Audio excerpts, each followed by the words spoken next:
As a nation, the French love luxury. They love fancy clothes, perfumes, fashions and food, and they're very good at it. Good at expensive cheese, yes, but at expensive cars? No, not really. Which probably explains why you haven't seen any of these three since John Major was still at number 10. The range-topping Renault Safran, the Citroën XM and the Peugeot 605. None of them is particularly bad, they're just not particularly good either. And what's more, they've all given horrifying new meaning to the word depreciation. But the big French car manufacturers are fighting back, and this, the Peugeot 607, is the first to arrive in the UK. 6 months behind schedule. Why? Well, the 607's launch has been delayed by a serious safety problem.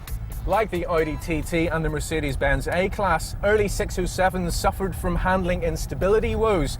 Peugeot's summary of the situation was that drivers would make a steering correction in a fast bend, feel that nothing was happening, steer some more, and then the first steering correction would take effect. Obviously a pretty terrifying thought. So, first things first, we've come to a private test track to find out exactly how this thing handles. Okay, so this is hardly what the average 607 driver's likely to get up to, but the steering and suspension tweaks seem to have done the trick. Having said that though, its tail can easily be made to step out, and while smaller Peugeots have a well-deserved reputation for lively handling, somehow it doesn't feel quite right in a car this size. Right then, that's the handling test over with. What else? Oh yeah, is the rest of the car any good? It's very imposing, that's for sure. And that's half the battle in the corporate car park. But I'd be lying if I said I thought the 607 was particularly elegant, although I suppose it does have a certain gravitas. Mind you, arriving in the company car park is one thing. Arriving in something that, well, it looks to me as though someone has taken an innocent little Peugeot 206, shoved a straw up its exhaust pipe and then blown really hard. It's these headlamps, they're just too big. And this grille, well, it's pretty gormless looking. And as for this bumper, well look, let's face it, it's all of it. I don't know what you're looking so proud about, mate.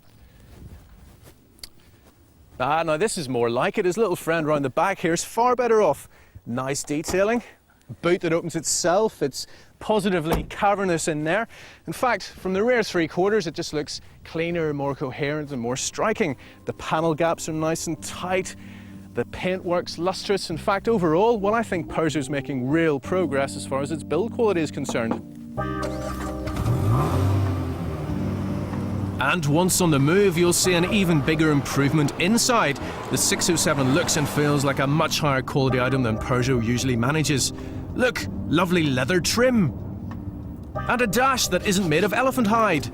The question is, does the 607 make me feel like an executive driving home after a particularly successful day's toil at the capitalist cliff face? Yes, it does. These aren't seats, they're armchairs, and the dashboard has an impressively imperious sweep to it.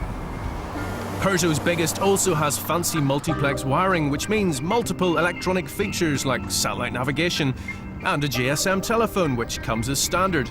In fact, everything from intelligent windscreen wipers through to automatic dipping headlights and parking radar sensors are included. And there are no less than 4 column stocks. It's not so much like driving a car as playing the drums. Overall though, well, if it wasn't for the fiddly graphics in these displays here and the fact that some Burke and Peugeot's UK marketing department has decreed that all 607s must have shiny wooden trim, this would be a very well executed interior. The range includes a diesel and a V6, but this 2.2 SE version is fantastic value at £24,295. With 160 bhp, it's fast enough for most drivers. It'll do 60 miles per hour in about 9 seconds, and it's smooth and civilised at motorway speeds. Any other gripes? Well, the gear change is a bit ponderous, but its biggest problem is that BMW, Audi and Jaguar do this sort of thing so well, especially in the badge-obsessed UK market.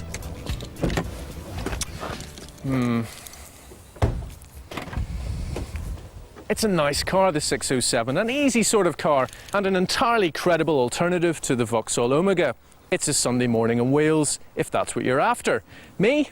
Well, I kind of like my cars to have more of the Friday or Saturday night about them, and for that, well, it just can't beat the BMW 5 Series.